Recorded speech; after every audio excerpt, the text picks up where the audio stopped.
Hey everyone, it's Raj from 3CB Performance. New York Giants sophomore sensation Saquon Barkley suffered a right syndesmotic tear, aka a high ankle sprain, on September 22nd versus the Tampa Bay Buccaneers. After the injury, he was on the sidelines in a boot and not weight bearing on crutches.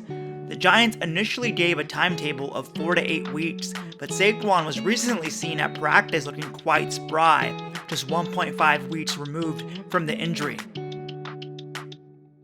In this video, I'll give a quick primer of the injury and then delve into his potential return timeline and risks moving forward.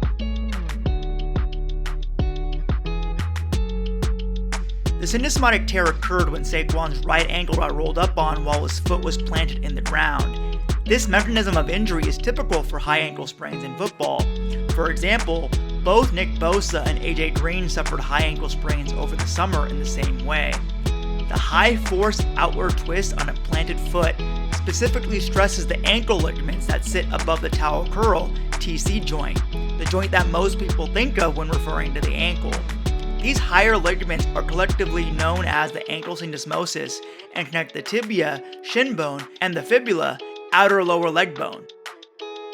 There are 4 primary ligaments: the anterior inferior tibiofibular ligament (AITFL), the deltoid ligament, posterior inferior tibiofibular ligament (PITFL), and the interosseous ligament (IOL). Collectively, they stabilize the tibia and fibula at the distal far end and provide added support and stability to the ankle joint complex.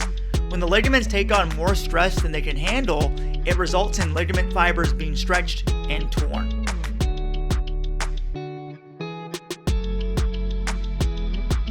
Saquon has a grade 1 syndesmotic tear, which typically involves partial tears of the AITFL, anterior deltoid ligament, and distal IOL. Grade 2 and grade 3 high ankle sprains are typically considered unstable and would have required season-ending surgery. The research shows that an average return to play (RTP) for high-level football players after a grade 1 high ankle sprain is approximately 4 weeks. In recent years, aggressive expedited rehab protocols have had players back as quickly as 13 days after the injury. For example, Saquon suffered a high ankle sprain during his freshman year at Penn State and was able to return in 3 weeks, only missing 2 games. Further, there are examples of players not missing any time after a high ankle sprain. The Golden State Warriors' Klay Thompson suffered a high ankle sprain in Game 1 of the 2018 NBA Finals and played the rest of the series. Last season, Philadelphia Eagles right tackle Lane Johnson suffered a high ankle sprain and grade 1 MCL tear early on in the season and battled through it, not missing any games. Additionally, there's a new surgical technique called tightrope surgery, which may expedite recovery from a high ankle sprain. Most notably, Alabama quarterback Tua Tagovailoa had the procedure done last year and was back in 4 weeks for the national championship game.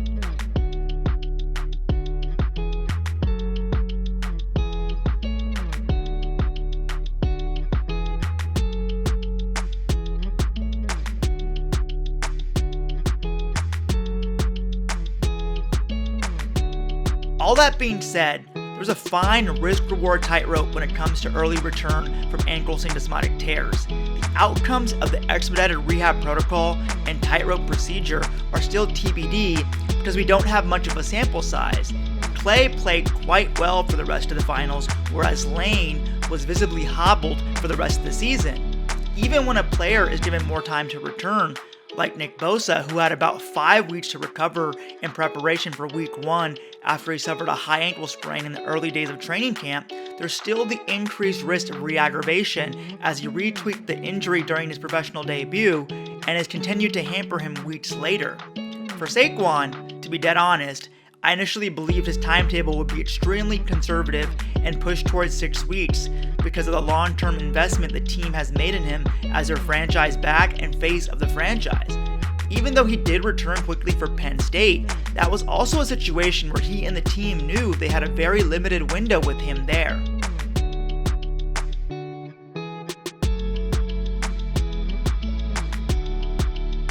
However, he looks extremely ahead of schedule based on the new footage we've seen. he's not just running, but he's also cutting and jumping, which imparts a significantly higher stress into the ankle syndesmosis. The key will be how the ankle responds and continues to respond as a rehab team methodically ramps up activity quantity and intensity. I have to think the Giants will still be somewhat conservative with Barkley. Although the risk-reward calculus may have changed with the Giants climbing back to 500, but it certainly looks like he's tracking to be back within 4 weeks.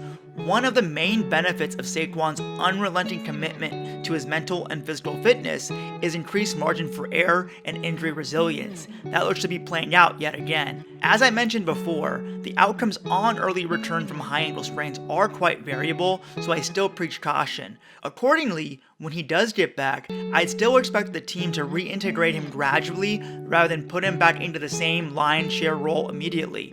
All in all, the situation does look to be far less grim than initially appeared. That's a wrap for this video.